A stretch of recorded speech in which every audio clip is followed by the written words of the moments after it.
Simultaneous గా ఉంటే రాష్ట్రం సస్టైనబుల్ గ్రోత్ ఉండి రెండు చేసుకుంటే బాగుంటుంది అనేది మన దేశం. ఇతనేంటి కంప్లీట్ గా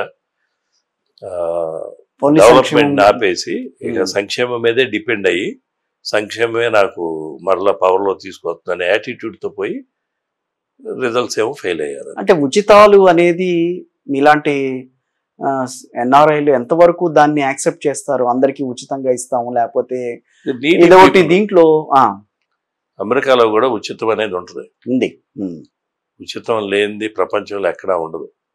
అఫోర్డబిలిటీ, నాన్ అఫోర్డబిలిటీ, అఫోర్డబిలిటీ లేనాడికి గవర్నమెంట్ హెల్పింగ్ హ్యాండ్ గా ఉండటం అనేది అది వెరీ కామన్. ఇక్కడ కూడా ఉచితం నీడీ పీపుల్ కి సర్వ్ చేయాలనేది డెఫినెట్ గా ఎవరైనా యాక్సెప్ట్ చేస్తారు. రైట్. ఇప్పుడు ఓల్డ్ ఏజ్ పెన్షన్ ఇవన్నీ ఉన్నాయనుకోండి.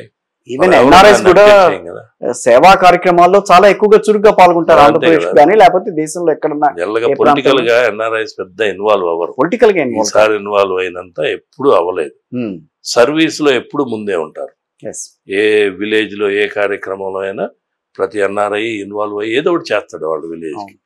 ఎందుకంటే మనం అదృష్టవశాత్తు మనం కంఫర్టబుల్ గా ఉన్నాం కాబట్టి మన ప్రాంతానికి మన ఊరికి ఏదో చేయాలనే కోరిక అయితే ప్రతి ఒక్కళ్ళకి ఉంటుంది. తప్పకుండా చేస్తూ ఉంటారు. ఈసారి ఏంటంటే రాష్ట్రంలో ఉన్న పరిస్థితిని బట్టి ఇక ఇలానే వదిలేస్తే మనం కూడా చేయగలిగినప్పుడు చేయాలి అనే ఉద్దేశంతో అందరం ముందుకు రావటం. ఓకే. ఇప్పుడు సంక్షేమ పథకాలు అనేవి సర్వీస్ ఓరియంటెడ్ కింద మనం తీసుకోలేమని అంటారా? పొలిటికల్ పార్టీస్ అది ఒక ఇన్స్ట్రుమెంట్ లాగా వాడుకుంటున్నాయి సంక్షేమ పథకాలని. ఓట్ బ్యాంక్ పాలిటిక్స్ లా తయారైంది. అలా అనుకుంటే ఇప్పుడు టీడీపీ గవర్నమెంట్ కూడా ఎవరైనా ఎవరు అతీతులేం కాదు. ప్రతి ఒక్కళ్ళు కూడా ఆ సిస్టమ్ మారాలి. సిస్టమ్ మారాలంటే ఎంపవర్మెంట్ అవ్వాలి. పబ్లిక్ ని ముందు వాళ్ళని ఎంపవర్మెంట్ చేసి సెల్ఫ్ సస్టైనబిలిటీకి తీసుకొస్తే అప్పుడు మనమే డిపెండ్ అవ్వరు. మీకు నాకు ఎవడన్నా 2000 3000 ఇస్తానన్నాడు అనుకోండి, మాకు వద్దులేరా బాబు ఇంకోళ్ళకి ఇవ్వండి అంట. ఆ పరిస్థితికి తీసుకురావాలి.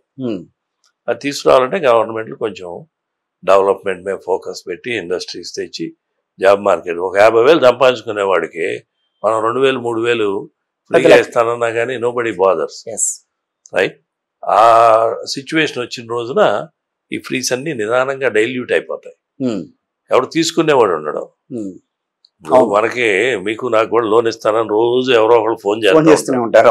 మనం తీసుకుంటున్నావా? లేదు, తీసుకోం కదా.